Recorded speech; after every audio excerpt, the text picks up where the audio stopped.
I finished printing off the sort of 3/4 dome head originally that I'd produced, and to be able to say, I didn't really like it.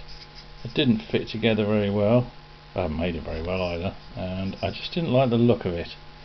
So I decided instead just go for a straightforward dome, which was my original plan, but I thought I'd put that flat part in to make it easier to attach things to. So this is now my dome, so it now rotates the full 180 degrees with the servo motor inside.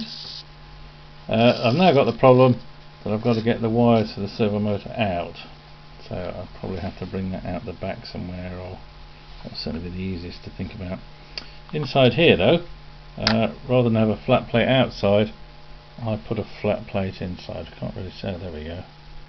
So I added that little chunk there. Didn't print very well, but I got that chunk there, and then I put the two holes in like pseudo eyes.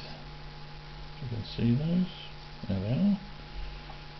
And then I did a new base plate for the dome, and then that can go on there like that, and that just pushes together with an interference fit, which is much nicer than the other one, so I don't have to glue it, staple it or anything like that.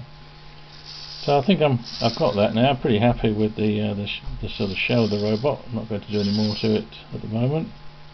It's got a few issues, print not being very good, sort of excess bits of structure. If I did it again, I'd change that. But now we're on to the electronics. Yes.